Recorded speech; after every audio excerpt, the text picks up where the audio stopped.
Outside the presence of the jury, please. All rise for the jury.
I have a 5 and a 9-year-old. I don't get to watch TV. I watch Minecraft YouTube.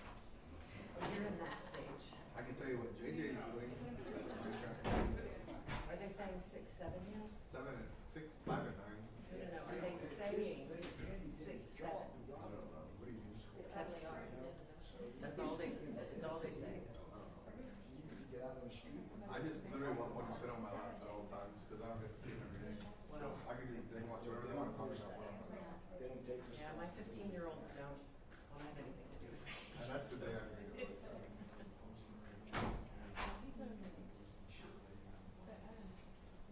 I try to have them as much as I can during the week, so I get them like 3 to 4 days a week.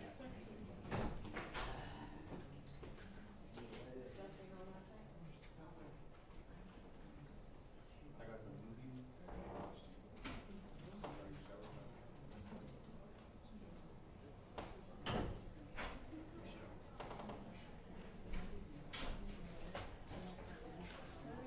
Everyone ready? We are. Check it. All rise for the jury.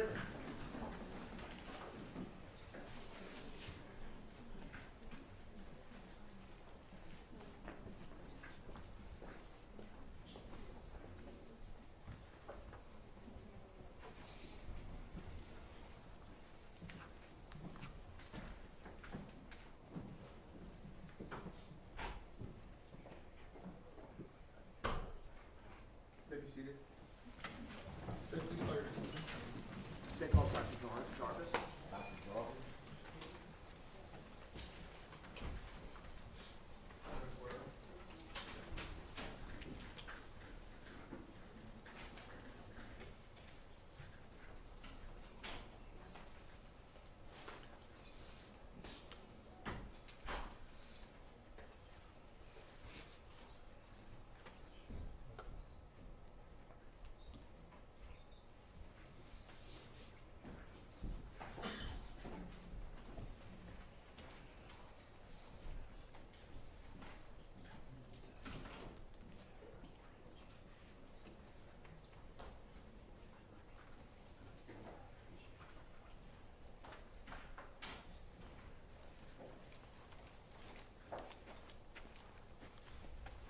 This witness hasn't been sworn in. Can you please raise your right hand? Do you swear to tell the truth, the whole truth, and nothing but the truth, so help you God? Yes, I do. Thank you. Just about just the mic to each of you. Thank you. Good morning, doctor. Good morning, Your Honor. How you doing? I'm well, yourself? Can't complain. There's water. Please scoot your chair up to the mic. Speak slow and loud, okay? Okay, thank you. Thank you, Ron. Doctor, can you please introduce yourself to the jury? Yes, hi, good morning. My name is Dr. Hannah Jarvis. I'm a medical doctor, I am a forensic pathologist, and I work as the Assistant Deputy Chief Medical Examiner at the Harris County Institute of Forensic Sciences here in Houston, which is the medical examiner's office for the county. And you can tell that's not a Texas accent. A little bit further east, yeah, originally from the United Kingdom, born in England. And when did you come over to the United States? 1999 was when my family emigrated to the United States. Let's talk a little bit about your educational background. Where did you go to undergrad? So I trained in the United Kingdom, which is, the system's a little bit different than here in the United States. So went straight from school to medical school. I went to Imperial College London, where I obtained my Bachelor of Medicine, Bachelor of Surgery degree, and Diploma of Associateship of the Imperial College School of Medicine. I also obtained a Bachelor of Science honors degree in pathology. After completion of medical school, I undertook postgraduate surgical training, specifically within the field of orthopedic surgery, and I obtained my Diploma of Membership to the Royal College of Surgeons of England. Once I permanently emigrated to the United States myself, I continued to work within orthopedic surgery for some years, and then moved to New York City, where I entered pathology training in both anatomic pathology and clinical pathology, and completed residency training. I then went to the Office of Chief Medical Examiner of the City of New York. Oh, just 1 second. Your Honor, if, just to make this go faster, we'll stipulate she's an expert in pathology if the state wants to move forward. Do you want to accept that stipulation? I will, Judge. Thank you. Although I have to ask about the Royal College of Surgeons. That sounds kind of cool. I think so. Okay, so how long were you in New York? I was in New York City for 6 years. And then you joined the Harris County Medical Examiner's Office when? I came to Houston straight from New York in July of 2018. And can you explain to us what your role as this Assistant Deputy Chief at the Harris County Medical Examiner's Office is? Yes. So being the Assistant Deputy Chief means I have additional administrative and managerial responsibilities, help to supervise other physicians within the office, as well as help make decisions for our office. I'm on call, so I'm able to answer questions, for example, whether we should be bringing in certain cases to our office, so making jurisdictional decisions on behalf of the office. Can you explain to us what the area of forensic pathology is? Yes. So to be a forensic pathologist, you must first be a pathologist. Pathology is interested in the study of diseases and injuries and the effect that that has on the human body. A forensic pathologist is somebody who has undertaken specialist training within the field of forensics, which means we are concerned with the investigation of sudden, unexpected, and violent deaths. And one of the tools that I use to help me investigate that is to perform autopsies on people who have passed away. And the goal is to determine how and why that person died. Now, and when you say how and why, do you determine the cause and manner of death? Yes, I do.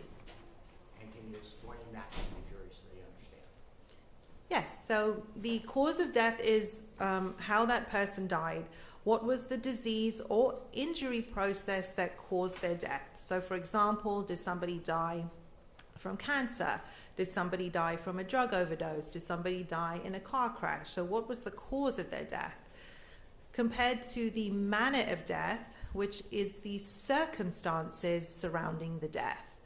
And so that can be just natural causes, it can be an accident such as a car crash, it can be suicide where somebody ends their own life, homicide where somebody else was responsible for somebody else's death, so death at the hands of another person. And sometimes we just don't know despite a full investigation and autopsy, and another manner of death can be undetermined. And in fairness, if you rule it a homicide, you just said death at the hands of another. It doesn't mean whether it's a manslaughter or murder or anything of that nature, correct? That's correct. I mean, it can be, but you're not making that determination. That's correct. May I approach the research?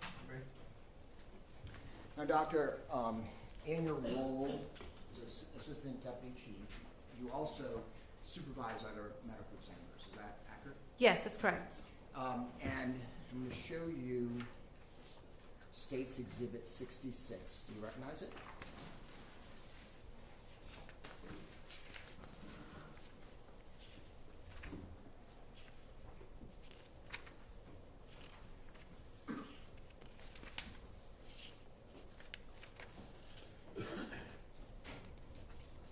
Yes, I do. And is that kept in the ordinary business of the Harris County Institute of Forensic Sciences? Yes, it is. And was it documented and entered by someone with personal knowledge of what they were doing?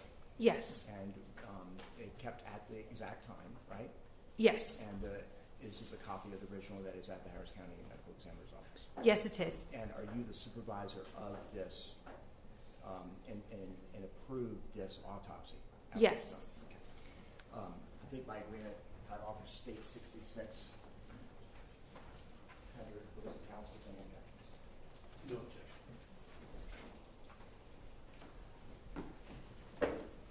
You said no objection? Correct, Your Honor. Now, during the course of an autopsy, do you document the autopsy? Mr. Jordan, I apologize. He said no objection. No, State 66. Yes. With no objection, State 66 will be admitted to evidence. I apologize. You may publish. Thank you, Your Honor. Now, as part of the autopsy, do you document the autopsy with photographs? Yes, we do. There's a we have forensic photographers who work with us during the time of the autopsy and take photographs under our direction. And on a typical autopsy, so 100, this one happened to be 88 photographs that were taken, right? That's correct. And did you, myself, and Mr. Catani meet before your testimony today? Yes, we did. And did you go through those photographs? Yes, I did. And when it came to picking the photographs, why did you pick the photographs you did? So the photographs I selected were chosen to try to help assist my description to you as the jury, given that, a photograph is 1,000 words. So I can explain it to you, but it's much easier to, if you can visualize what I'm describing, to help you better understand the injuries to the body. And is kind of the goal also to minimize the number of photographs we need to still get the same point across? Yes, it is, absolutely. And did we actively do that in this case? Yes, we did. I'm going to show you states 67, 69, 70, 71, 74, 75, and 76. Do you recognize these? Yes, I do. And were these the photographs that were taken as part of this autopsy? Yes, they were. And do they fairly and accurately depict the images of Arlene Alvarez as autopsy was being? Yes, they do. At this time, state officer 67, 69, 70, 71, 74, 75, and 76, and as the court is aware, I've already attended to opposing counsel bringing objections. Yes. Just very quickly. Sure.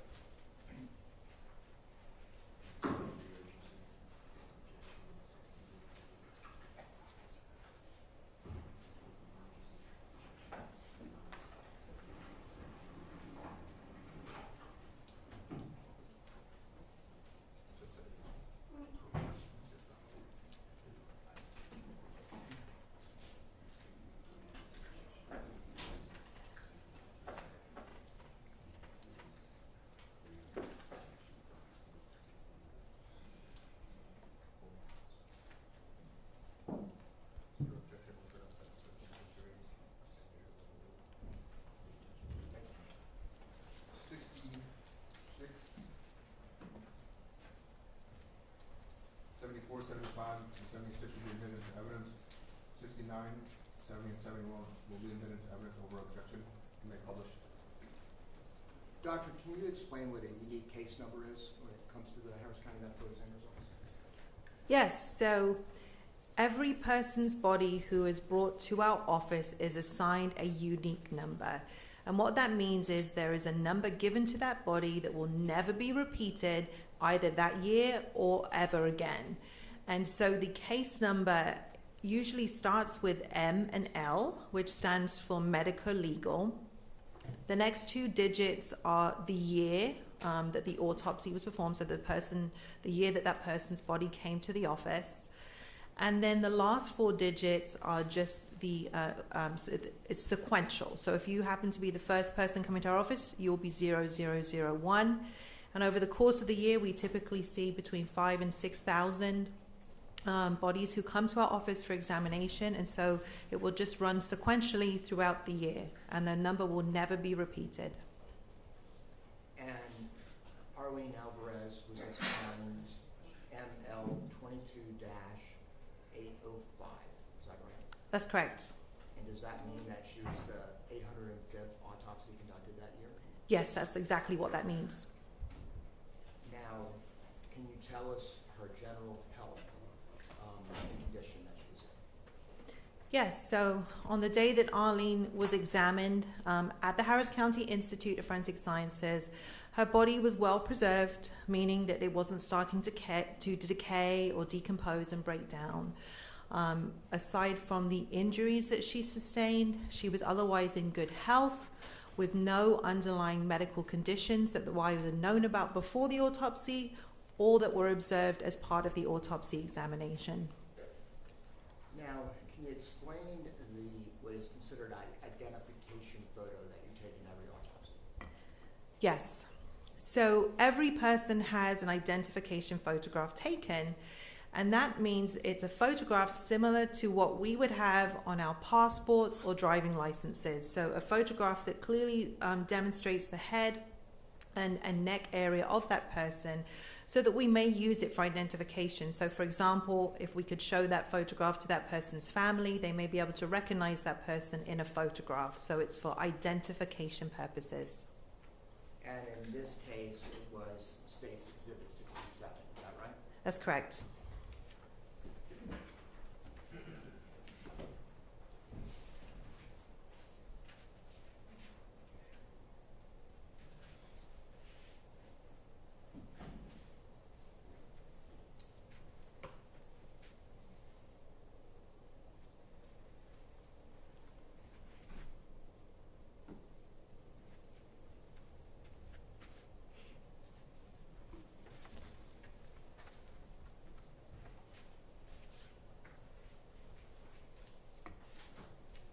And I believe, Doctor, you said the best way to describe injuries for the jury to understand is with photographs, is that right?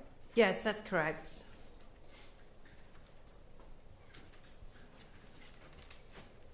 May I have the witness step down, Judge?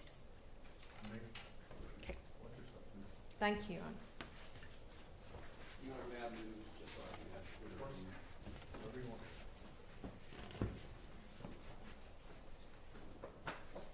Okay, Doctor. Let's look first of all at State's 69. First of all, did you do anything prior to this photograph before it was photographed? Yes. And what is that? So this is a photograph once she has been cleaned up, meaning any blood staining on her face has been removed, any medical devices such as breathing tubes, neck collars, anything, any medical devices there have been removed. The other thing that has happened is her right eyebrow has been shaved so that we can better see the injury to her face. Now, that being said, can you explain to the jury what 69 depicts and why that's important? Yes. So in photograph 69, Arlene's face obviously looking straight at us, we can see on her right eye, there is this red-purple discoloration there. It looks like a bruise. Here, this darker red area, right where the eyebrow would have been, that is a gunshot wound. Now, specifically, that is a gunshot entrance wound, meaning that is where the bullet is entering her body. Now, let's move on to State 70 here. Can you explain to us what that is depicting? Yes. So this is a closer photograph now, again, looking at her right eye. Again, you see that purple-red blood here that's collected on the eyelid, looks like a bruise. It's blood that has tracked down from that gunshot wound onto her eyelid. But right here is a close-up view of the gunshot entrance wound. And you're starting to see here now on this closer view that there is a hole right on where the eyebrow would have been, where the bullet entered the head. And then on 71, can you explain what we're seeing there? Yes. So this is an even closer view now of that gunshot entrance wound. And here you really can see this hole here. So it's a defect in the skin where the bullet has punched a hole through the skin as it entered Arlene's head. And around the area here are some scrapes on the skin. So there's the central hole where the bullet went through.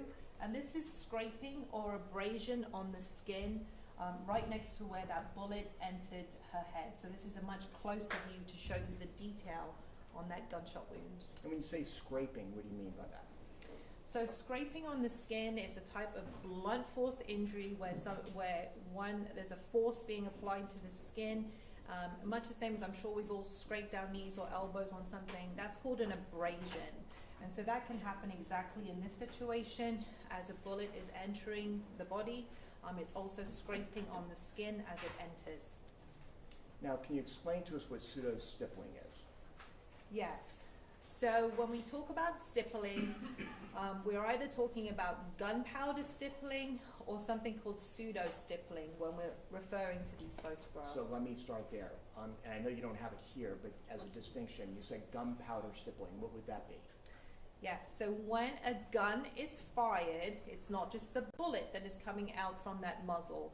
There's actually gunpowder particles and soot. And so the gunpowder particles, depending on how close the muzzle of the gun is to the skin, they actually can travel to the skin and scrape the skin.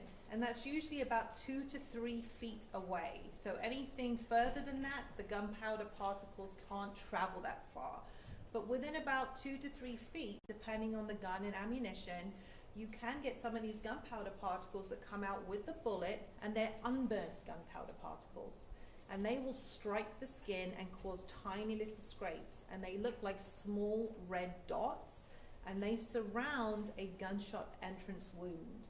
And that is what is gunpowder stippling. It's caused by those unburnt gunpowder particles striking the skin.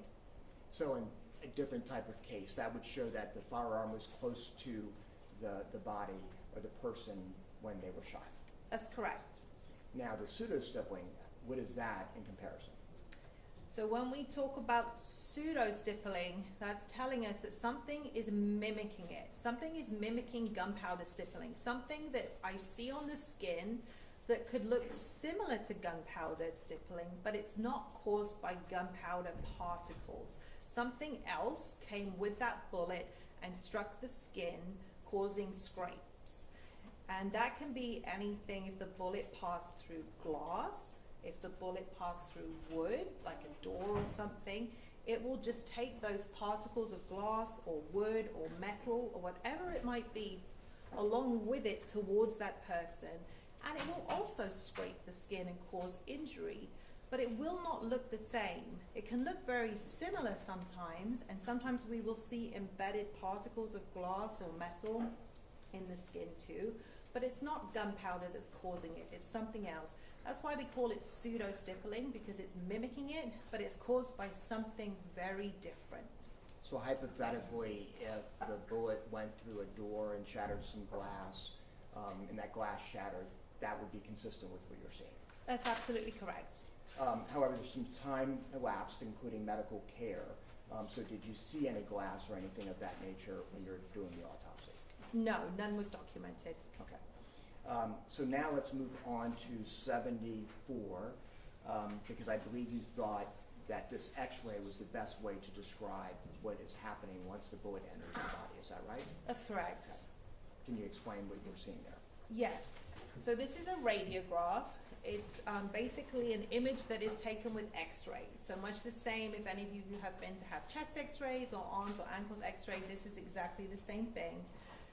In all individuals who have sustained gunshot wounds, before the autopsy is performed, a full body x-ray is taken so we can produce radiographs of the whole body. What that allows me to do is try to identify if there are any bullets inside the person's body still, and also to look for injuries, bones, things like that, that the bullets may have passed through. And so that's why we take the x-rays. And what you can see here, this is an x-ray of Arlene's skull and neck. And she's facing, in this image here, towards the back of the courtroom here. So you're looking at the back of the head here, and this is her face, and you can just see some teeth here. This bright white object here at the back of her head is a bullet. You can also see here some other white dots, and that was where, after we see the bullet entering on the skin here, right underneath there's this hard ridge on your eyebrow. The bullet actually punched a hole through that bone and actually started to fragment a little bit, meaning that some pieces of the bullet came off. And that's what we see here towards the front of her head, where some of these bullet fragments had come off. And so, since it's so small, I'm going to show the jury a little Okay. closer, if that's okay. And we're talking about the front here, right? That's correct.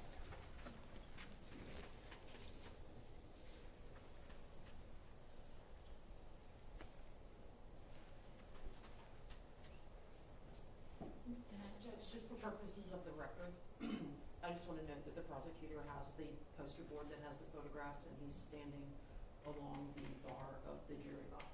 Thank you, Judge.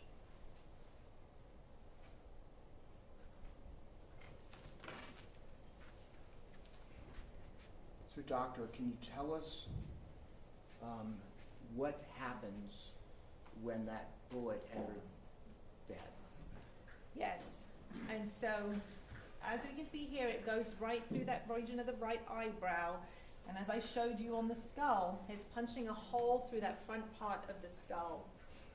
Now, inside our skull, that's where our brain is, the bullet then formed a track through both sides of her brain. So it continued all the way to the back of her skull. So it's traveling from the front of her head towards the back, and from the right side of her body towards the left side of her body. And so in doing so, on that trajectory, it's passing through both sides of her brain and injuring both sides of her brain. And then it got stuck here, as we see it on this radiograph, at the back of her head. And so the areas of the brain that it affected, what areas were those responsible for? And so there's different parts of the brain. The brain is divided into right side and the left side, and the part that sits on the upper part of the skull are where the cerebral hemispheres are. And that controls a lot of functions, everything from what I'm doing right now, moving my arms and legs. At the back of the head, there's where our visual cortex is, so it's responsible for most of our day-to-day functions in terms of movement, memory, speech, swallowing, things like that. So very critical areas of the brain. Have a seat. Okay, thank you.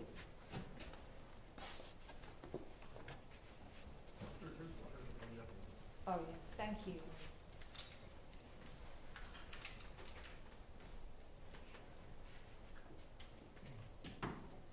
Now, as part of the autopsy, do you look at the medical records associated with the deceased if they were in the hospital? Yes, And was that done in this case? yes. So what is your understanding of what happened between February 14th and February 15th? So during that time, Arlene was in the hospital with a breathing tube. She was no longer able to breathe on her own. And during that time, the doctors taking care of her are trying to resuscitate her, revive her, to see if there is any chance of any type of survival, whether she needs any type of surgery, or if there's anything that they can do to help give her a meaningful recovery from this injury that she sustained. And for lay people such as ourselves, is that basically on life support temporarily? That's correct. And then what happened in the afternoon of February 15th?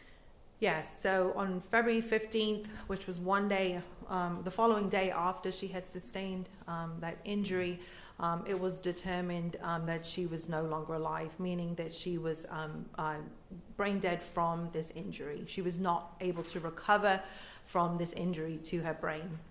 And did she pass away on that day? Yes, she did.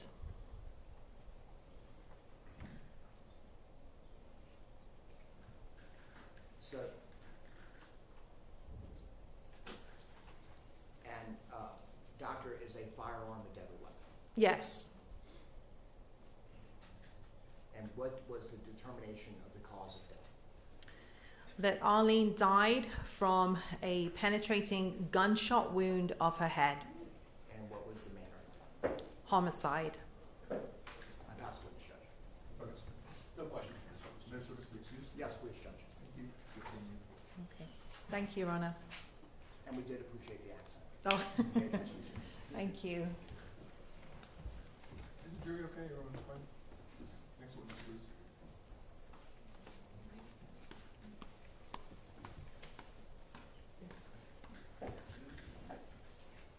The state calls Mr. Matos Perez.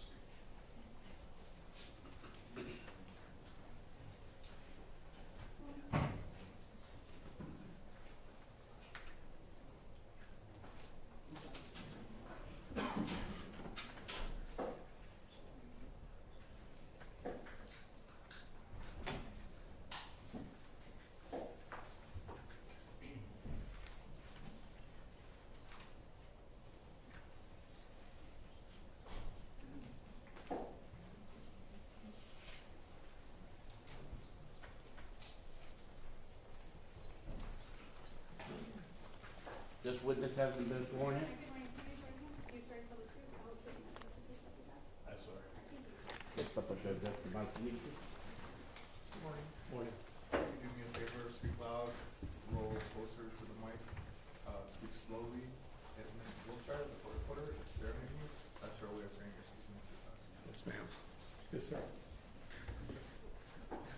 You may proceed. Thank you, Your Honor. Can you please introduce yourself to the jury?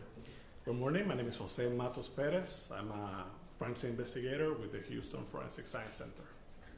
Mr. Matos Perez, before we get into your roles with the Houston Forensic Science Center, tell us a little bit about yourself. I'm currently employed with the Houston Forensic Science Center for around 8 years. I've been doing crime scenes since 2004. I have 14 years of crime scene experience from the Institute of Forensic Sciences of Puerto Rico, and then the other 8 years from the Houston Forensic Science Center. While you were in the Forensic Science Center in Puerto Rico, was your role there different than the role that you currently have? They are pretty much the same, and the basics and fundamentals from crime scene processing are the same. Even our accreditations are the same. I'm sorry. Sorry. Repeat that, please. Yes, the accreditations, we're with ANAP, is the same accreditation as the Houston Forensic Science Centers. So what difference, if any, did you have there in that role, in that capacity that you do here? The language. Okay. And the documenting process, our report form is a little bit different, but everything, that's it. Were you a peace officer there? We were sworn here with the crime scene unit. It's been detached and it's been civilianized. So although you were a peace officer in the capacity sworn in Puerto Rico, Yes. that's not the case here. No, and that's a movement that here in the state is going to, trying to take the aspects of the forensic investigation from the deputized for more a civilian aspect. So in Puerto Rico, part of your duties would have been investigations and rendering opinions. And yes, and documenting. And then here at the Houston Forensic Science Center, what's the extent of your work? So here we are only documenting our scope, and we're only signing off to do just like technical work on the forensic part of the investigation. So walk us through your day-to-day duties when it comes to being a crime scene investigator. So we have 3 shifts: the morning shift, the evening shift, and the night shift. Basically, every shift has a supervisor that has the phone, and that's the on-call number the investigators call to get us assigned any crime scene that needs to be processed. So when you're being dispatched to these scenes, are you being dispatched by yourself? Is more than one person going out? Explain to us how that works. So everything is dependent to the availability of the shift and how many personnel we have. And it's going to be a day-by-day basis. And then the supervisor is the one that gets the call, and he's the one that gets us dispatch. And so let's talk about specifically when you arrive on scene and you're documenting, how exactly are you documenting the scene? So we have a very specific SOP, our standard operating procedure, and that's one of the reasons we're accredited, is just to standardize all our processes.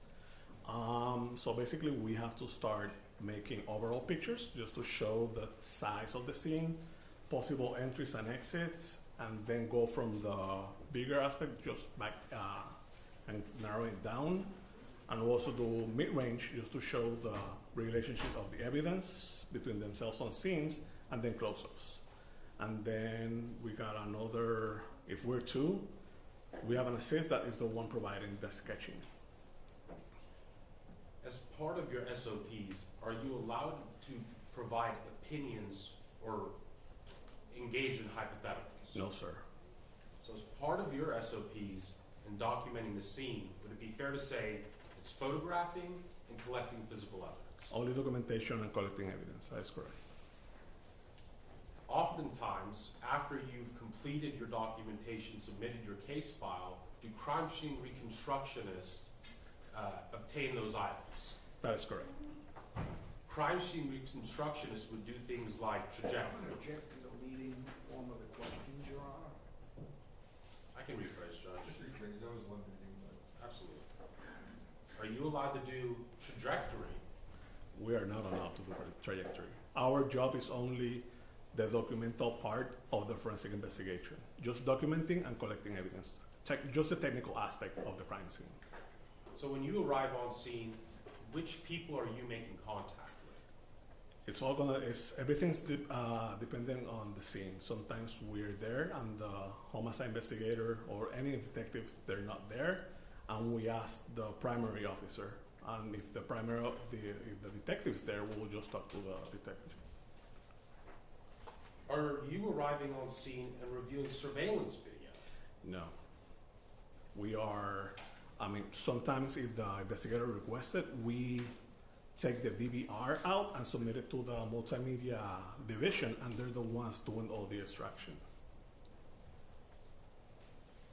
So a digital forensic investigator would be the person to best testify to videos? Yes, because there's the one doing the extractions. The only thing that we can do is just collect the DVR itself and then just submit it to the examiner. As part of the Houston Forensic Science Center SOPs, is each case or scene given a unique number? That is correct. I want to turn your attention to Houston Forensic Science Center case number 2022-01966. Are you familiar with that case? That is correct. On February 14th of 2022, where were you dispatched or sent to? I was dispatched to the 2900 block of Woodridge Drive, and whenever I got there, I contact Investigator Farrell. And at the time that sometimes we just get really slight preliminary information. So the only thing that the information was provided is just like a 9-year-old got shot during a robbery. So the only information you have is that a 9-year-old was shot during a robbery. That is correct. You don't know how many times. No. You don't know how many times the person shot. No.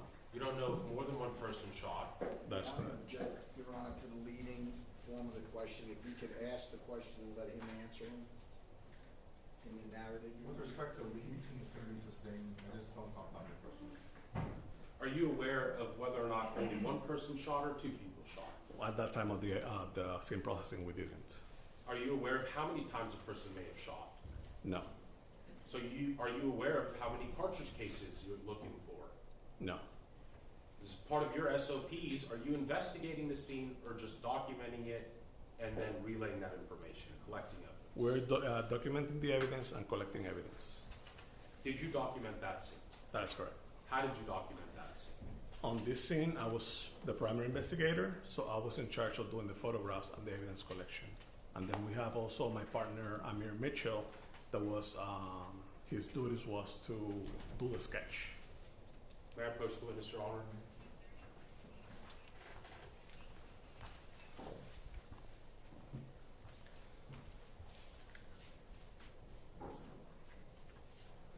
I'm showing you what's been previously marked as State's Exhibit 18 through 56 and 58. Take a moment and review those. Yes, sir.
recognize those exhibits? Yes, sir.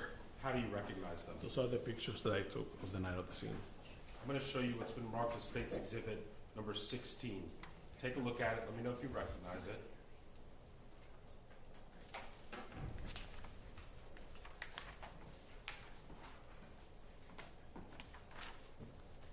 Yes. Okay, how do you recognize it? It has the case number that is attached to the scene that I processed. It has the name of A. Mitchell. That was my partner on scene. And you were there while he created this, or That's- at least took these measurements. That is correct. At this time, Your Honor, the state would offer State's Exhibit number 16, State's Exhibit number 18 through 56, and then State's Exhibit number 58 to opposing counsel offer into evidence. May I have a moment, Your Honor?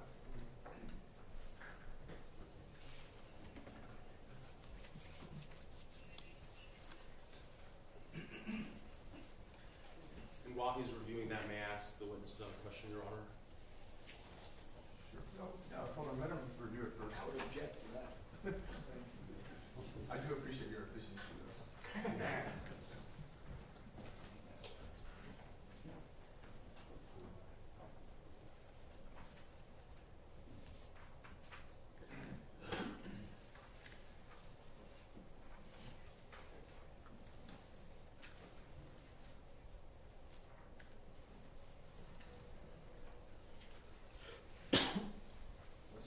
Thank you, sir.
Your Honor, may I take the witness on part here for a moment regarding these exhibits?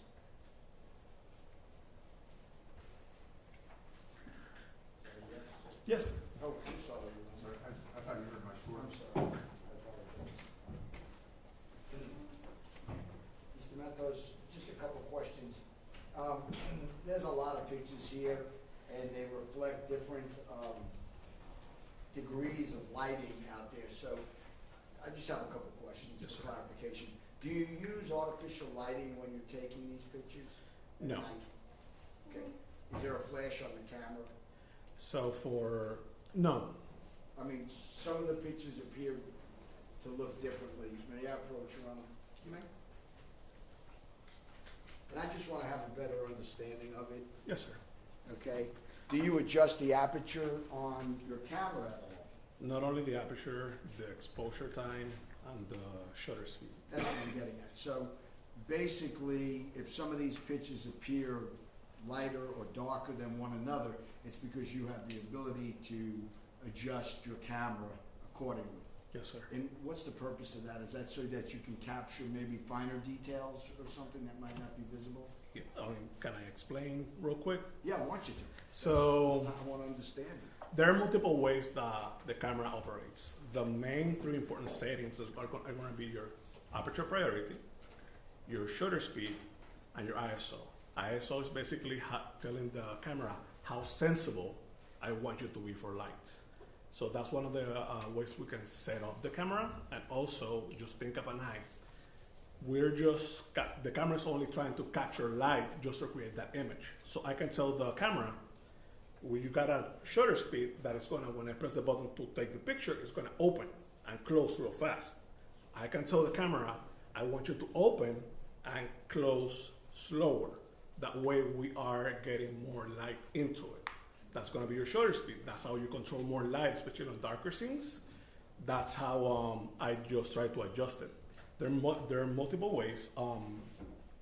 People use flash. I don't like to use flash because you tend to get a little more overexposed, and then you have more issues controlling the light. So I just adjust my sensors and my shutter speed. How do you determine, for example, if you want a picture to accurately reflect a person's eyesight, in other words, what they're really seeing out there, how do you do that? It's really hard in cameras. Can't do it, can you? That is correct. Okay. So as far as what Mr. Earls, for example, would have seen that night going on, you'd agree with me that these photographs wouldn't accurately reflect light-wise what he's seeing, right? That is correct. The purpose is just to document the scene, just to try to show how the scene was. Lighting, if it's dark, I am not defeating the purpose of just showing the pictures. No way of really doing that, right? That is correct. Okay. And that just these pictures just document the location of different items. That is correct. Oh, as to 616, I just want to make sure this was done by your partner, right? That is correct. Is he still with the agency? He's no longer employed with the agency. Okay, he's no longer employed. But you were present while he did it. Do you walk the scene together while he's doing this? And I'm only asking because I'm assuming he may not be testifying. No, I understand. That's one of the reasons we have an SOP. Is just everything is standardized. So since I was there, I know what the procedures are, so I can testify to what he did. Okay, so if I ask some questions later about it, you're going to answer them for me, not tell me you don't know if someone else did it. That is correct. Okay. With that being the case, then I have no problems. No objections, Your Honor. With no objections made, states 16, 18 through 56, and 58 will be admitted into evidence. It's 11 o'clock. This is the normal time before you get too deep into it. I don't want to stop your questioning in the middle of it. No problem. Take care of court business. Let's take a 10-15 minute break, please. All right, adjourned.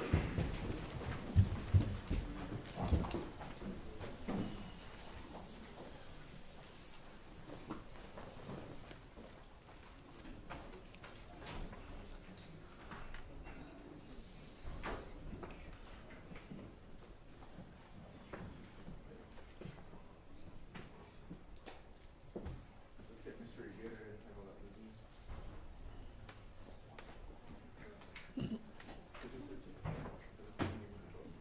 You all may be seated. We'll stand in recess 10-15 minutes. Yes, sir? May we actually approach very briefly, Judge? I think to approach as well.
Judge, the state would offer State's Exhibit number 57.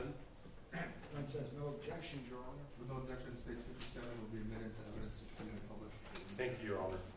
Now, Mr. Matos Perez, prior to the break in testimony, we talked about some of these photos, and I think Mr. Also himself asked you about the lighting in the photos. That's correct. As a crime scene unit investigator with the Houston Forensic Science Center, are you trying to recreate the conditions of the crime scene as it occurred during the crime?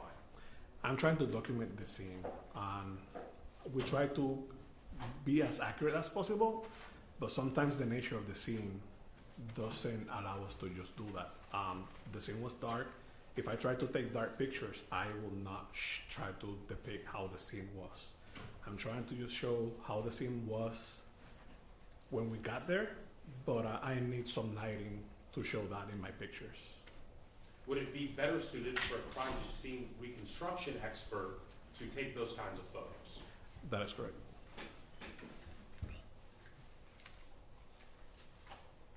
Let's go through some of these photos. I'm Yes. showing you State's Exhibit number 18. What do we see here?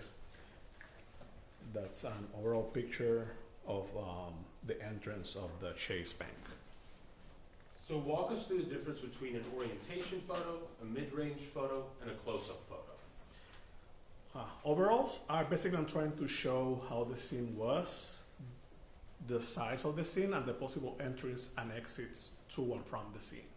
My mid-ranges, I'm trying to show kind of like closer area of the scene, and also trying, with my evidence markers, trying to show the relationship or the location of the scene with the evidence and the relationship within themselves. And close-up is just basically just a close-up of the evidence item that I'm trying to show.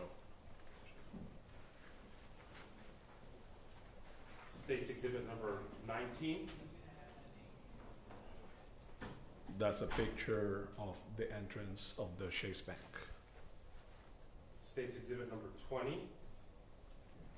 That's another picture of the lanes of the Chase Bank. State's Exhibit number 21. Basically the same picture, but just showing the Chase logo on top. State's Exhibit number 23. Just a close-up of lane 14.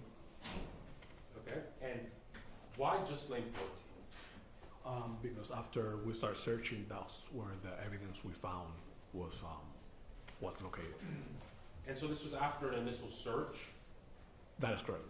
It wasn't after watching surveillance video? No. State's Exhibit number 24. What are we seeing here? That's a mid-range picture of evidence marker 1. Okay. So when you first arrived at the scene, do you lay down evidence markers or take photos? We take photos. Before we even touch or trying to put anything on scene, we document how the scene was when we arrived. So this is after my overall pictures. When you say evidence marker, what is that? It's going to be like a little placard you see in the, can I circle? No. Okay, Yeah, sorry. that screen's very Okay, sensitive. so it's Is just, it what I'm pointing at right here? that's, we put that after the fact that we take my overall pictures just to show where the evidence, one of the evidence items I located.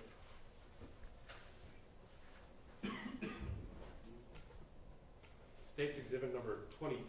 What do we see here? That is a main mid-range picture of show the relationship between evidence markers 2, 3, and 4. Okay, in State's Exhibit number 26, we have a close-up here, but what are the blue gloves?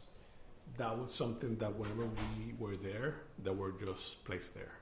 So before you arrived, the blue gloves are there. That is correct. And your job, because you're just a crime scene investigator, is to just document the scene. I'm just documenting what I saw. You don't know what happened on video. No. You don't- Hold on, I'm gonna object if you lead them. I'm gonna object leading, Your Honor. Please don't leave the witness, that's a statement. do you know who put those gloves there? No. What about State's Exhibit number 27? It's a picture heading west of lane 14. State's Exhibit number 28? It's another picture just trying to show another possible entry or exit to the chase lanes, State's exhibit number 29. showing the exit or entry of the chase bank. What about state's exhibit number 30? That's a mid-range picture showing a couple of evidence markers right there. Is that evidence markers 5, 6, 7, and 8? I cannot see clearly, but I'm pretty sure that those are the ones.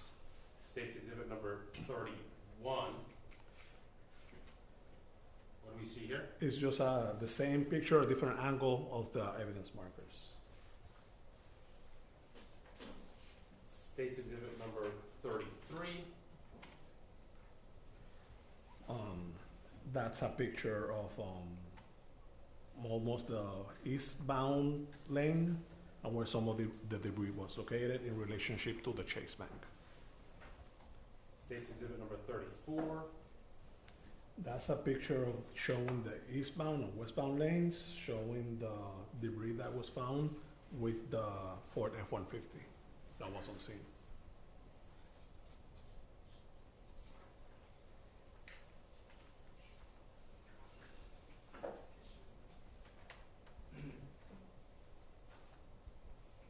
What about state's exhibit number 35? That's a picture showing the debris that was found on the eastbound lane.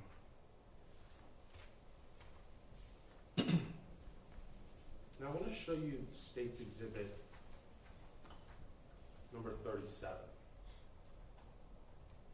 In the background of state's exhibit number 37, we see a yellow string that passes through the middle of the street. What is that?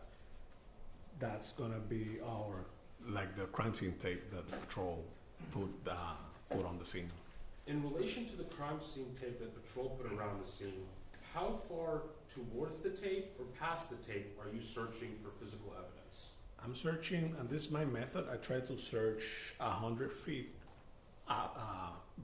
outside the crime scene tape before I go in, just in case we need to expand the crime scene tape. State's exhibit number 39, what are you attempting to capture? The picture on the license plate of the Ford F-150. State's exhibit number 40, is that just a close-up? That is correct. State's exhibit number 42, what do we see here? That is a side picture of the Ford F-150. When you arrived on scene, were the front windows up or down? Everything was as is. They were up. Do you know who rolled the windows up or down? I do not know. Were you present when the offense occurred? No.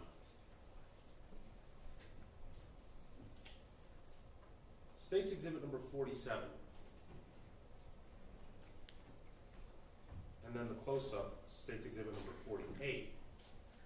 What are you attempting to capture in state's exhibit number 48 and state's exhibit number 47? Trying to show the possible bullet defect that what I observed on the Ford F-150. Okay, interesting word you used there, possible bullet defect. Why did you label it as a possible bullet defect? I am not a certified analyst on trajectory, so everything that I collect is going to be possible because we had to do further testing just to confirm or deny it is a possible bullet. It is a bullet defect. So further investigation by a crime scene reconstruction expert? That is correct. Okay. State's exhibit number 45, what do we see here? Here's another side of the Ford F-150.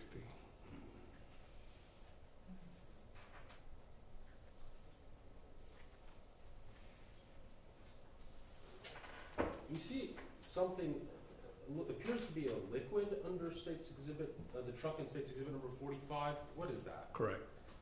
I'm not allowed to make any determinations. I can say that for a fact it's liquid that is underneath the Ford F-150. But since I didn't took any samples, I cannot make any determination because I'm not a chemist. I cannot say what type of liquid it is. So your SOPs actually prevent you from rendering an opinion about what that liquid substance is. That is correct.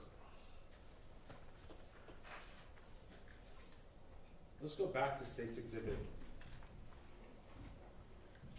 number 24.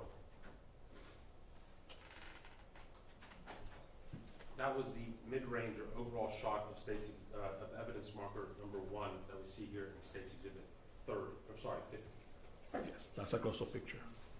What does that look like? It's a cartridge case. State Exhibit number 51. What are we looking at? Another mid-range pictures of evidence markers 2, 3, and 4. State's Exhibit number 52. It's a close-up picture of a cartridge case with the evidence marker 2.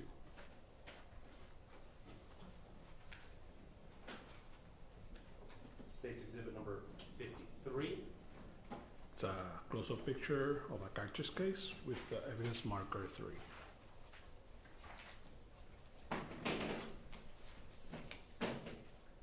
State's Exhibit number 54. It's a close-up picture of a cartridge case with the evidence marker 4.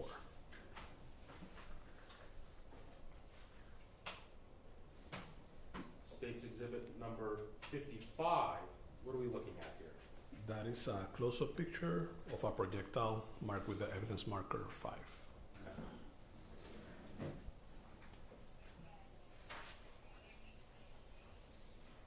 State's Exhibit number 29. Is that an orientation as to where 5, 6, 7, and 8 were located? That is correct. So in this area that's captured in State's Exhibit number 29 is where you located State's Exhibit number 55 in the image captured in there. Yes, that is correct. And same thing with evidence markers 6, 7, and 8. Is that correct? That is correct. And here's a little bit of a closer view in State's Exhibit number 30. What do we see? It's a mid-range picture of evidence markers 5, 6, 7, and 8. State's Exhibit number 56. What do we see there? It's a cartridge case and a close-up picture with the evidence marker 6. So evidence marker number 6 is a cartridge casing that's located in the driveway depicted in State's Exhibit number 30. Is that correct? Can you repeat the question? What we see here in State's Exhibit number 56, the evidence marker number 6, is its location in the driveway as captured in State's Exhibit number 30. That is correct. What about State's Exhibit number 57? What do we see a set of keys in State's Exhibit number 57? Yes, we see a set of keys. In the driveway area where we were just looking. That is correct. And it might be difficult here. What's the make and model of the keys? Appears to have the BMW logo. What about evidence marker number 8, also located in the driveway? What's that? That's a cell phone. So in total, how many cartridge casings did you locate at the scene? I look at it 5 cartridge cases, 1 through 4, and if I'm not mistaken, 6, and 5 being a projectile.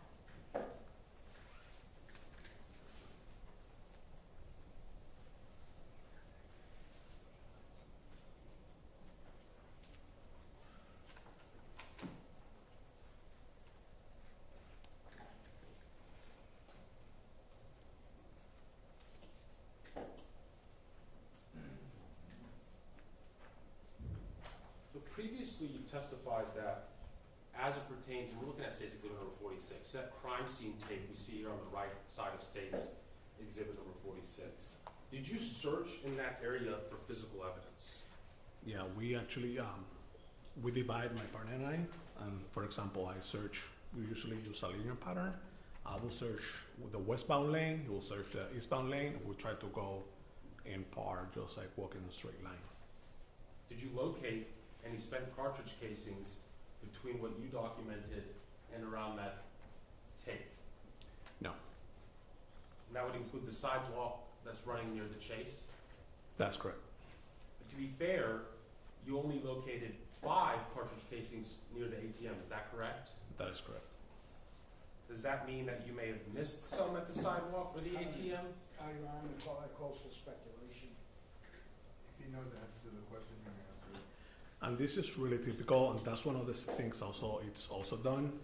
If the investigator needs to go the next day, we have also gone and just to do a search in daylight because we're looking for literally the cartridge cases are 9 millimeters. We're looking at evidence the size of a diameter of 9 millimeters in thousands of square feet of scene.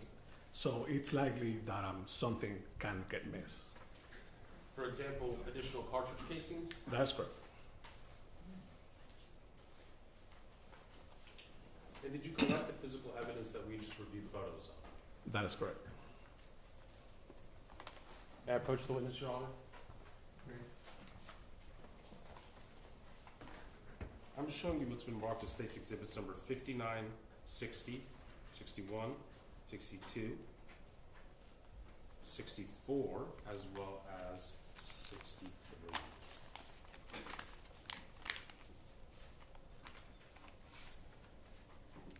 Do you recognize those items? That is correct. And how do you recognize them? First of all, there were, can I borrow this? Of course. This is the envelope I prepared on scene as the green evidence tape that's only used for the crime scene unit, and as my initials and the dates. So this is the first initial. I have the correct case number, and then here has the case number and the evidence marker of the evidence I collected. Are they, to your knowledge, are they in the same or substantially the same condition as when you collected them? They are.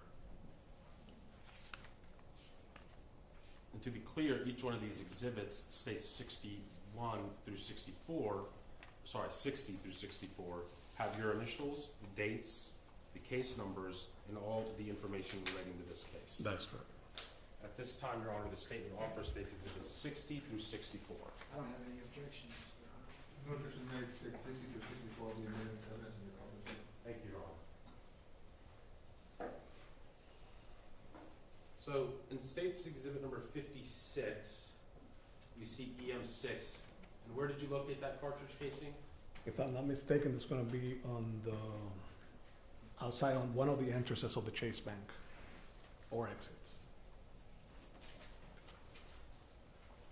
And then in State's Exhibit number 64, did you actually note the evidence marker that the cartridge casing was collected from?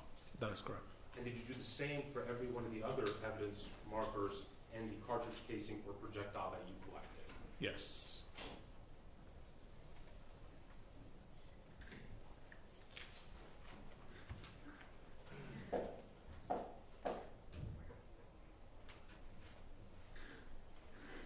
Pass the witness, Your Honor.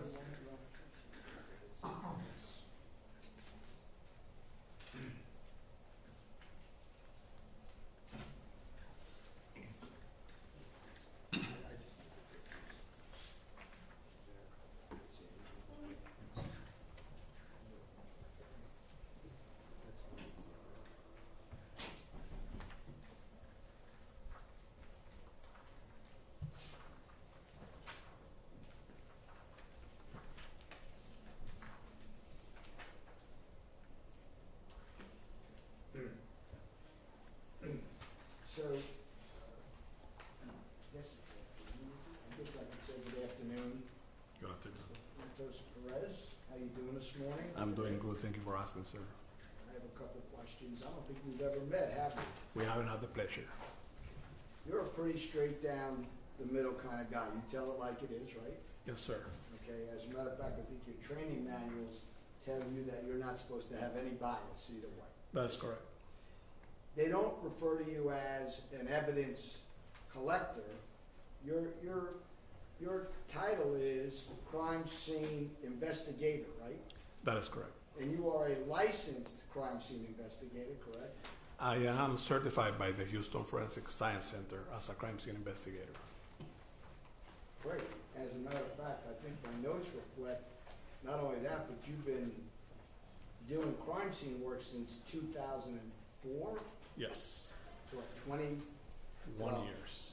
21 years, right? Yes, sir. Okay, give or take, okay? I know there's standard operating procedures, and I want to go over some of those things, but first off, I need the jury to understand, you're not just showing up and walking around willy-nilly, like seeing if you see anything, right? No. Okay. You get out there that day, and you have available to you limited information, correct? That is correct. I mean, I think you know that there was a shooting of some type, right?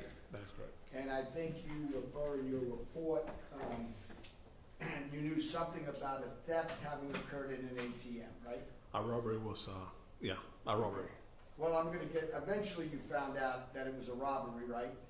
No, whenever we got there, we interview either the primary patrol unit or the detective. I'm And sorry? whenever we go there, we ask whatever information is available at that time. And let's, you know what, let's look at State's Exhibit 23, right? That picture has 2 people standing there. right? Yes, sir. And so can you tell the ladies and gentlemen of the jury who these people are? They're personnel with the Houston Police Department. One of them is Detective Farrell, isn't he? That's Lead- correct. Lead detective in this case, right? That's correct. He is the guy who's out there, and you work these crime scenes routinely hand in hand with the homicide division, correct? Sometimes they're not present, but yes. Well, let's talk about February 14th, 2022. We know he's present because he's in your, In my pictures. yeah, and he's actually even pointing, right, to something or talking, it appears, right?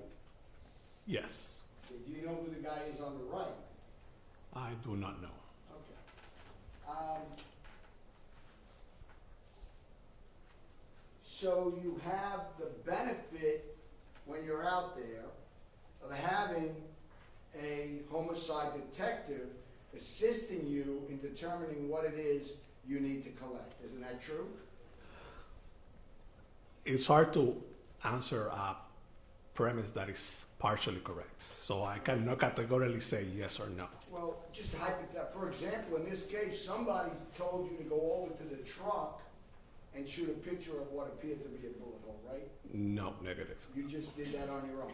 That's part of the SOP and that's part when we search. Sometimes So- whenever we go there, we have limited information. You gotta bear with me. I watch a lot of TV, so you're saying there's no interaction between you and the lead detective? I didn't say that. Please don't speak over each other, Mr. Oso. Okay. I didn't say that there's no interaction. What I said is like the interaction that we have is based on what information we have at the time of we arrive at the scene. What time did you arrive? Around 10:56 p.m.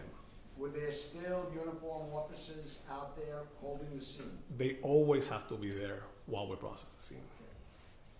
I know the truck's there. Was the dad still there? No, Okay. How do you know that? because there were no civilians inside the scene. Okay. In evidence is a video of the dad Ma'am, I don't walking. allow cameras in the courtroom. Go ahead. You may continue, Mr. Oso. I'm sorry.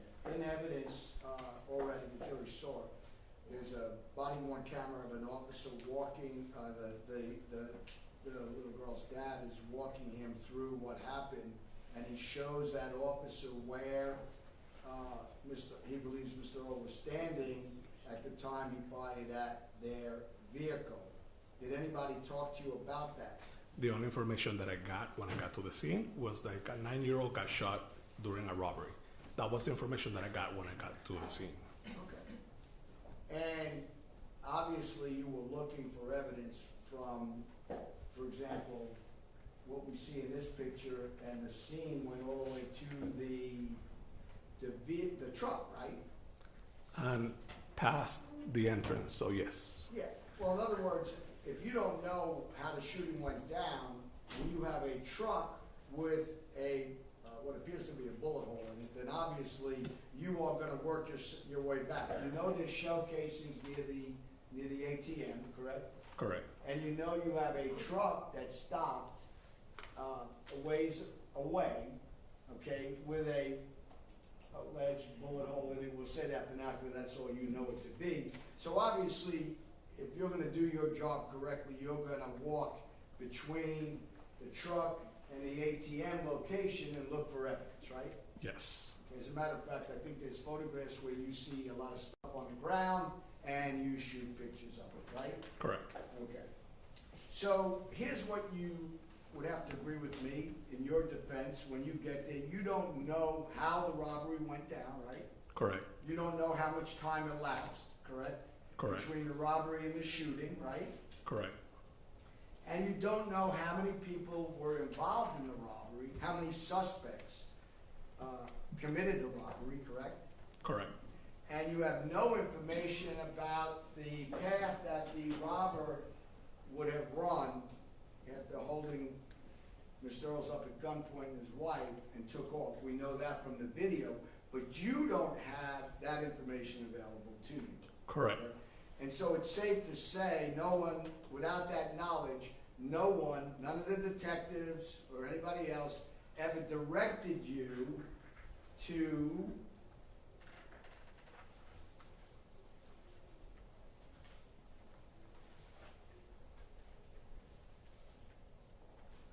I think we can use State's Exhibit 34 as an example.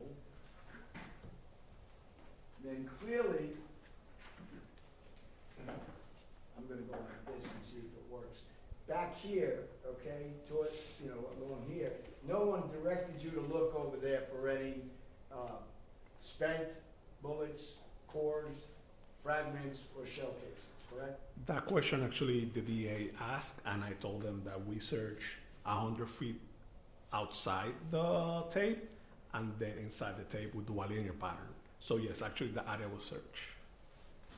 And that's because no one was out there telling you to, providing you with more information and asking you, none of those detectives were asking you to look over there, right? Even if they told me that the scene was in the Chase Bank, I'm gonna search the scene. I'm sorry, say that again? Even in the information at that time, we work with preliminary information, so even if they say this is what occurred, we're gonna still search the scene. Okay.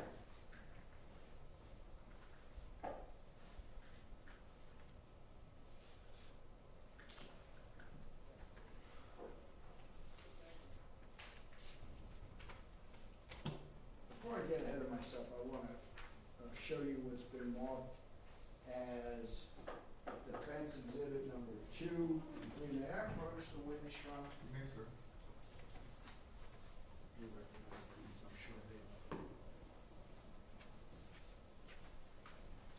We talked, before I show them to you, we talked about aperture and speed and everything and how it can impact light, correct? Yes, sir. So this is only for the purpose of letting the jury really see it firsthand. So you recognize what is depicted in Defense Exhibit 2?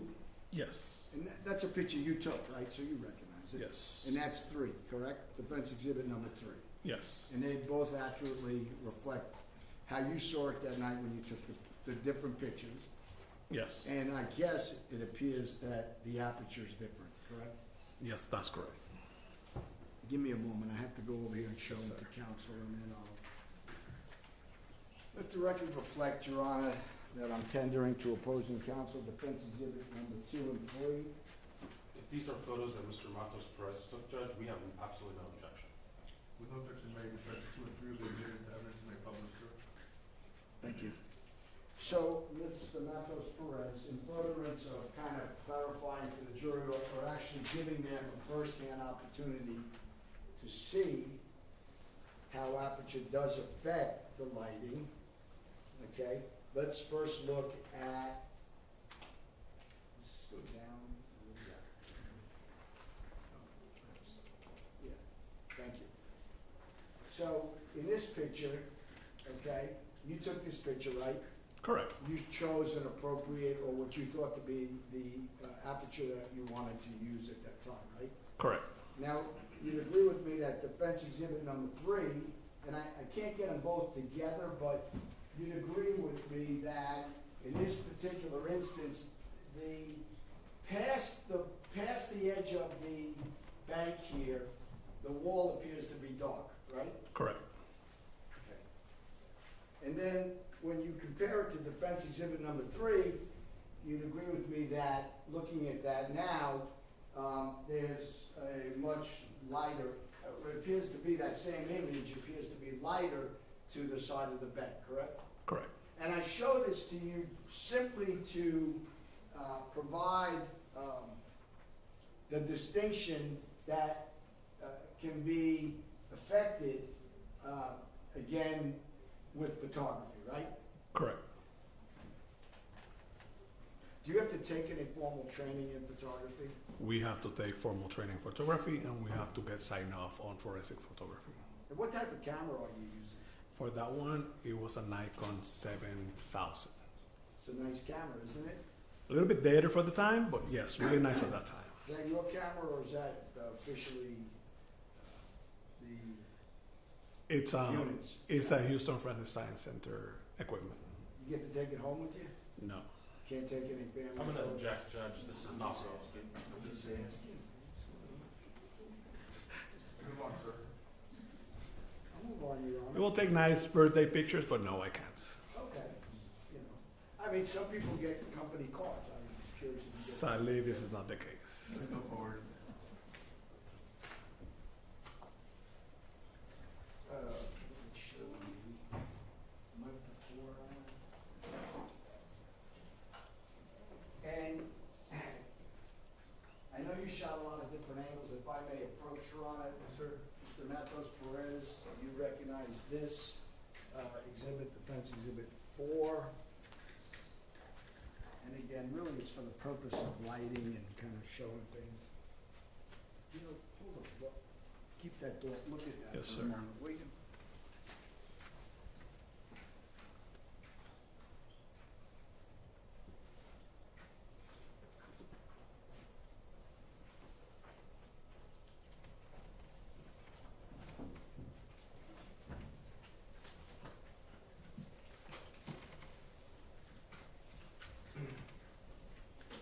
While I'm coming back up there, how many pictures did you take totally that night? I will have to refer to my report for that. Would you? How about if I help you? I think you took 80, right? Could be, Do you yes. have your report with you? Yeah, yes. You wanna, can we just agree you took probably 80? Yes, yes. That's pretty routine, Mhm, right? that's correct. No curveballs here. I just wanna make sure you had a good understanding and walked all around the area there. So when I show you defense 5 and 6.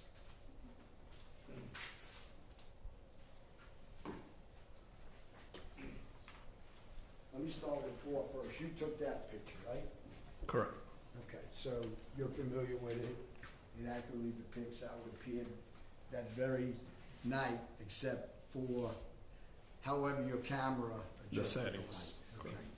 So I'm going to show this to opposing counsel and move for the introduction. It's defendant's exhibit number 4, Your Honor. Again, if this was a picture that Mr. Matos Perez took, no objection from the state judge. No objection made. Offenses number 4 will be admitted into evidence and be published, sir.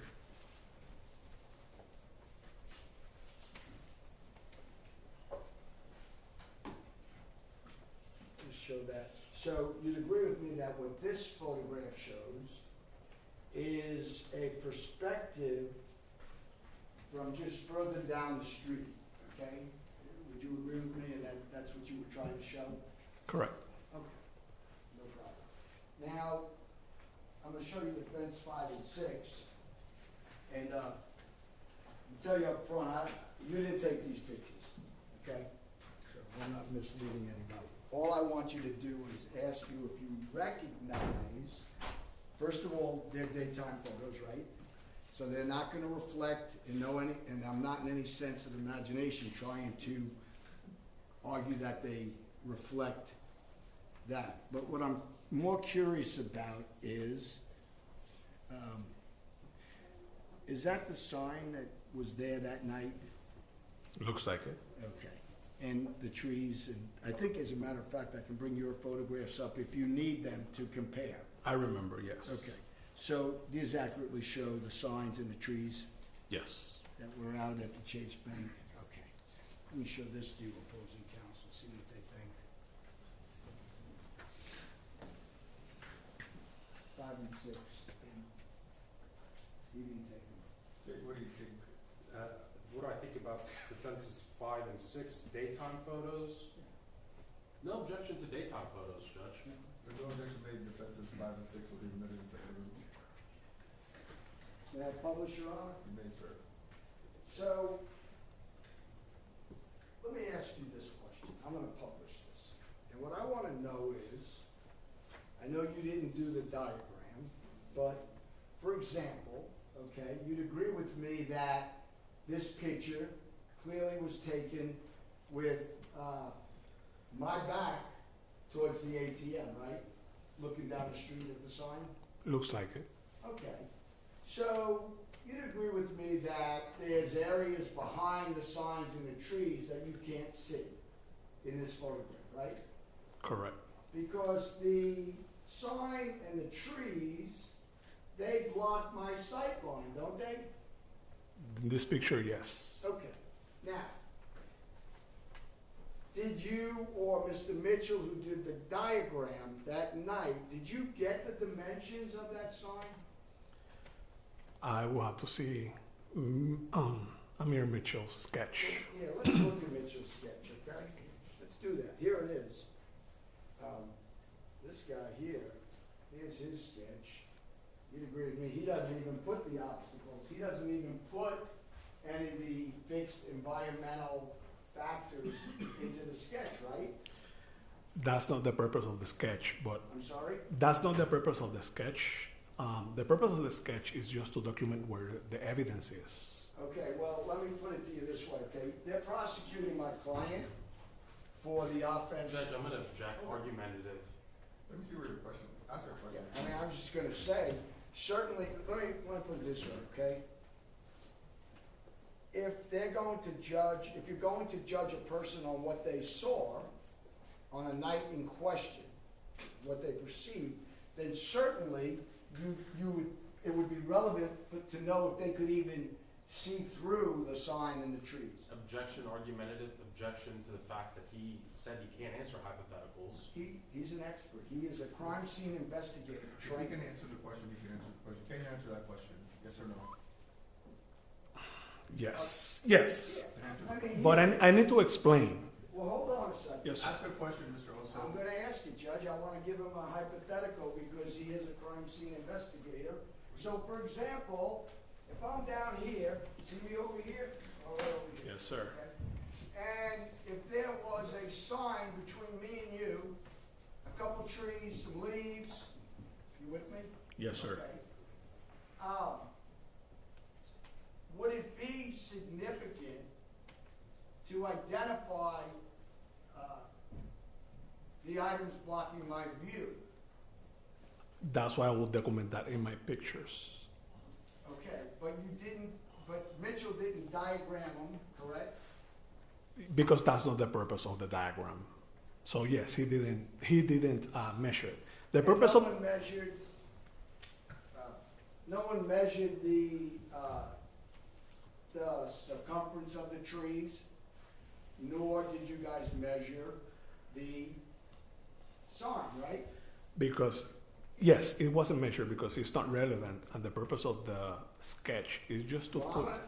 I'm gonna stop you there. Yes, sir. And I'm gonna object now responsive because I believe, Your Honor, it's up to the jury to make the determination if those fixed objects would be relevant in this case. Judge, the state will stipulate that Mr. Earls could not see past the sign or the tree. That's the question and answer, please. And let's not speak over the witnesses. And then this would be defense exhibit number 6, okay? understand this shows the obstacles, the effects of the sight line looking towards the bank, correct? Correct. Okay. Let me ask you this. You're not testifying today that if a homicide detective's out there working his case and he asks you to document something, you're not going to refuse to do it, are you? That is correct. Okay. And if a patrol officer who might have knowledge, having walked through the scene with a participant, asked you to do something, you wouldn't deny it, right? I mean, refuse to do it, right? I'm not saying that happened in this case, but I agree. I don't want it to come across like you're a guy who just does what you want to do and nothing else. No, that is correct. That's not you. That is correct. That is correct. So we heard about these reconstruction people, right? Yes, sir. Did the district attorney's office send a reconstruction expert out there that night that you were aware of, that met with you that night?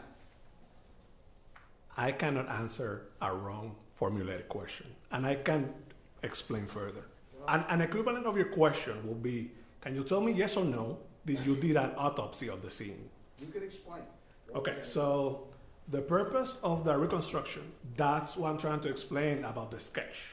The purpose of the sketch is to place the evidence back into original state.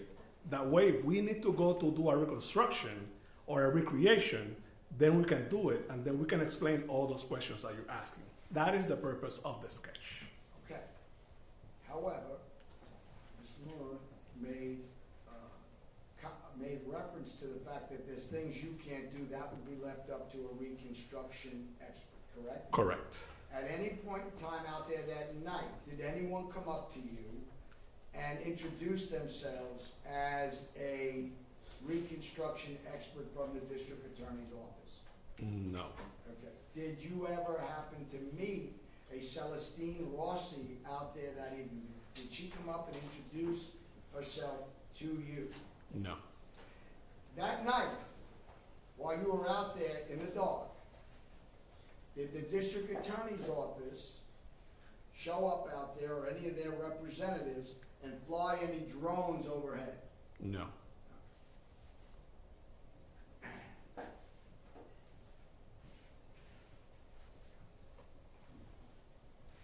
And you're not testifying today that your chart and your pictures are what the state can use to reconstruct what occurred that night 3.5 years later, are you?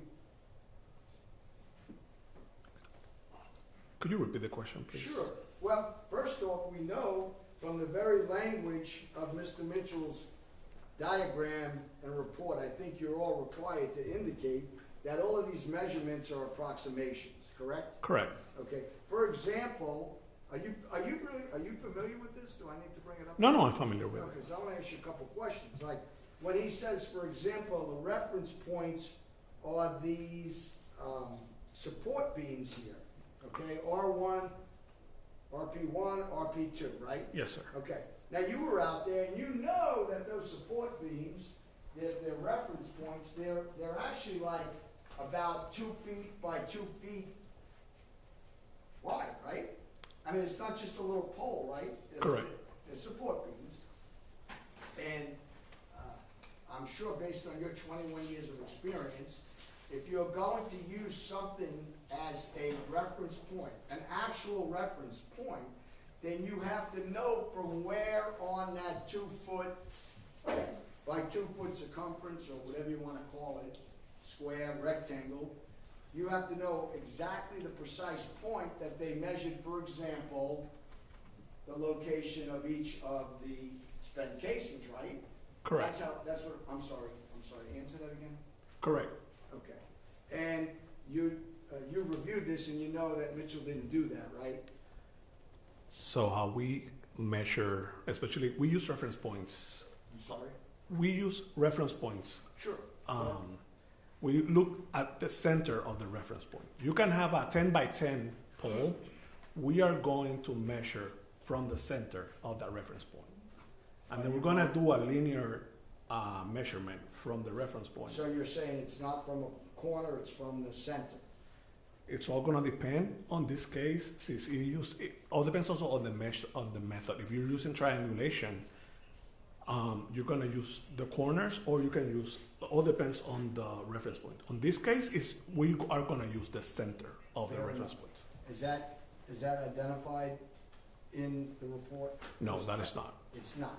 And you don't remember 3.5 years ago if that's exactly how we did it, right? That is correct. Okay, so typically, sometimes you use a corner, Yes. sometimes you use the center. In this case, you have items picked up in every direction, so really, we don't even know which center we don't know if you're talking about the center in the front, the center in the side, the center in the back, right? Usually it's gonna be the center that looks at the evidence, but it's correct, and this time I don't know. And that's why you indicate in the report that the measurements are, well, there's two things on that report. It specifically states it's not the scale, right? Correct, And then it also states that all measurements are approximates, right? correct. Okay. So, and if you can answer this, fine, if you don't. During all the years in Puerto Rico working on crime scenes, did you gain enough knowledge to know that in order to have an accurate reconstruction, you have to have accurate measurements, correct? Correct. Okay. And we don't have them, at least on this particular exhibit, right? Correct. Okay. And as, like, I'm gonna use as an example, 25, where we see these placards. Without just looking at a photograph, you can't tell the distance between each evidence marker, right? Correct. You have to actually measure it. Correct. Okay. So you can't really tell accurate distances from photographs either, right? Correct. And the reason I bring this up is because there were two types of evidence out there. You had movable objects, right? Yes. By movable, I mean items you picked up and you tagged, picked them up, and you took them to the evidence, or they eventually go to the evidence room, correct? Yes. And you don't, when you move an item like these evidence markers, you don't leave anything on the ground or on the cement as a permanent marker for future reference, do you? I don't. No. Then you have fixed objects, like at that time, I guess the ATM machine was a fixed object, right? Yes. Okay, and the bank building is a fixed object. Yes. The trees, the signs, pretty much, they're fixed objects. Correct. I want the jury to understand the difference, okay, about movable items. And then, in reference to that, I want to talk about and show you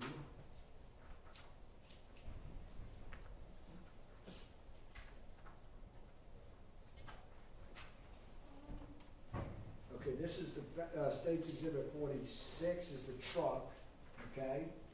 So, clearly you went over and looked around the truck, right? Yes. And you took pictures of the truck. Yes. And obviously, you were able to also see that the windows are pretty heavily tinted, right? Yes. Remember, you can't, from the outside, you can't see in the truck, right? Correct. And you document that, okay? And then, there was the exhibit.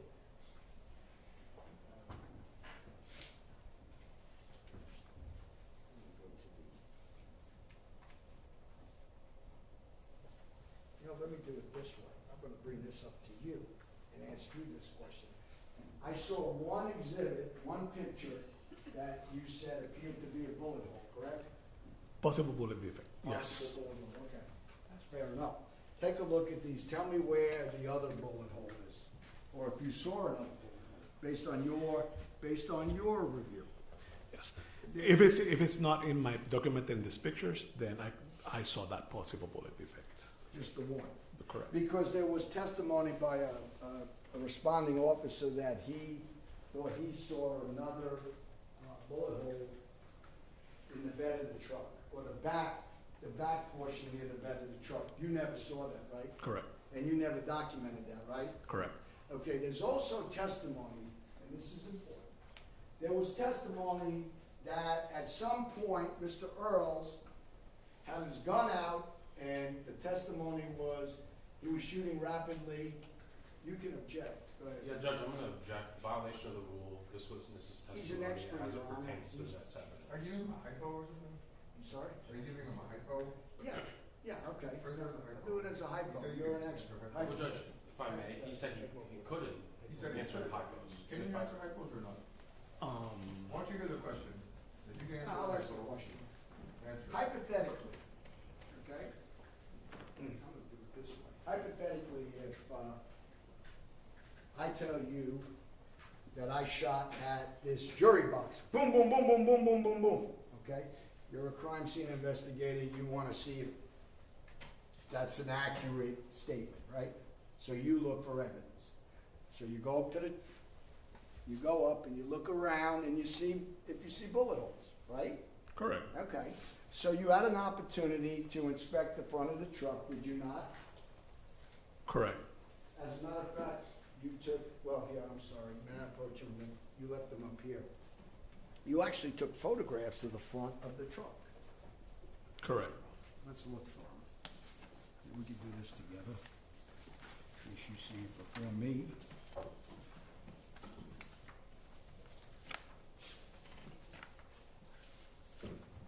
While I'm looking through this, I thought I heard you say you went out the next day? No, no. Oh, you didn't? I said the purpose of the sketch is if we need to go out there to place the evidence back, we can with the sketch. Okay. And you say sometimes you can miss a shell casing, right? And that happens. Yeah, okay. But you'd agree with me that, since you're right in that area, you're not gonna miss 7, 8, 9 shell casings, are you? If they're all right in the area where you're searching and looking? All depends. On what? How tall the grass is, like how dark it is. There's so many variables on scene that it's hard to say like Okay. a yes or no question. How many officers were out there when you were out there? I don't remember. How Probably. many detectives? I remember Pharrell. You guys don't document that? The documental lead HPD investigator. So the guy they asked would be him, okay. Okay, here's one of the front of the truck, Yes, sir. right? Here's 2 of the front of the truck. That should do it. Okay, let's talk about the truck. Judge, permission to publish State's Exhibit 44, followed by 63. Me, sir? Thank you. Okay, you'd agree with me that, in addition to examining the truck, you took some pictures. You'd agree with me that there's no broken windshield, right? Correct. There's no what appeared to be bullet holes on that front of that truck to you, right? Yes, correct. That's why we don't see a picture of one. And likewise on the other side here, State's Exhibit 63, no bullet holes, right? I mean, we know for a fact there's one there, but we need to do a close-up. So if you're asking me on that picture, yes, I cannot see any possible bullet defects on that picture. So let's go by your report and your observations, okay? So you didn't identify any other holes, potential holes, other than the one that you documented with your camera in the window, right? Correct. Okay. There was fluid on the ground. You said, I am not allowed to take samples of the fluid. Correct? I mean, I can take samples of the fluid if I think it's relevant to the case. Well, clearly you thought someone shot at this truck, right? Correct. And the truck's damaged, right? Correct. Okay, so if it's not your job to take the samples, whose job is it? I never say it's not my job. I say if I think it's pertinent to the case, then yes, I will just swab it. Or per request for the investigator. I'm sorry, I'm sorry, we have a little, I Yes. speak New Yorkish, you speak Puerto Rican, yes, sir. accent, so yeah, Yes, let's sir. try to work through this. Okay, so, somebody out there's gotta make a decision about what's relevant evidence to a case, to a manslaughter investigation, I right? object argumentative. I'll I'll tone it down, Judge. Thank you. Someone down there has to be responsible, right? I mean, who's in charge out there? Correct. And it's a team effort. Oh, good. That's what I want to hear. I like team efforts. So, Detective Farrell has got to have some input. I'm gonna object again, Judge, argumentative. This witness is I'll knowledge. rephrase the question. Thank you, that's a statement. Who determined, I'm just, it's not even really that important, but in this instance, okay, who determined that there was no need to take a sample of that fluid? If Detective Farrell will tell me that fluid is pertinent to link the suspect to this case, can you please swab it? I will swab it. Good. Now, let me ask you this. If someone told you that that fluid was the result of a bullet hole to the gas tank, then would you have taken a sample? And you can answer that maybe, possibly, I don't know. It's all gonna depend on the case. If you, and I can give you an example. If I know that there's a specific type of fuel that only this car is gonna use, and I can, with that sample, I can put this car back on scene, then yes. If that fluid will tell me that that car was on scene, yes. Swabs are expensive, and one swab could cost like $200. If there's no relevance to just like doing a swab just for, I don't know, documenting purposes, it's not relevant to the case. Did, I guess that night, obviously we have pictures of where the truck stopped, right? Correct. And we have pictures of stuff that appears to have fallen out of the truck, right? I do not know. You don't know how it got there, but you have pictures of electrical type equipment on the gravel, correct? Correct. The truck is in one lane, right? Correct. And the electrical equipment is in the other lane, right? Correct. Okay. Oh, before I forget, let me ask you, did anybody ask you to get under the truck or look under the truck to examine if there were any bullet holes? Those analyses will go after. We just take overall pictures on what's we can clearly see on scene, and that car is gonna be transported to a vehicle examination facility to further analysis. Okay, and then one of your people who specializes in processing the vehicles, they do that, right? Somebody or other CSIs can Yeah, just do exactly. it. Yes, correct. You have a lot, so they know, they won't know. You have like a processing center for these vehicles, correct? Correct. Okay, and this car it's a movable item. It was taken from the scene, correct? It was stolen from the scene. Okay. You have no way of knowing anything about the speed of that vehicle at the time that it was struck by the bullet, correct? Correct. You personally didn't remove, you know what a black box is? Yes. You've been out to accident scenes, right? Yes, sir. Where somebody causes a fatality because maybe they were drunk driving. You've been to several of those, right? Correct. And you know that one of the things that they typically will do out there is they'll remove a black box from the vehicle, or they will in processing the vehicle, they'll take out the black box, right? If the vehicle has the capability to do it, then yes. And for the ladies and gentlemen of the jury, if you know, the black box maintains or retains, a better word, the information like the speed the vehicle was going at the time of the crash, right? Some do. And the direction, if it turned right or left, it retains all that data, right? It's all going to depend on the vehicle, the type, the model, the program that they have. I never heard of any vehicle that will record if they're turning left or right. I don't say it's going to be That's not your expertise. exactly. Fair So enough. I don't Is know. that fair? Correct. Okay. Mr.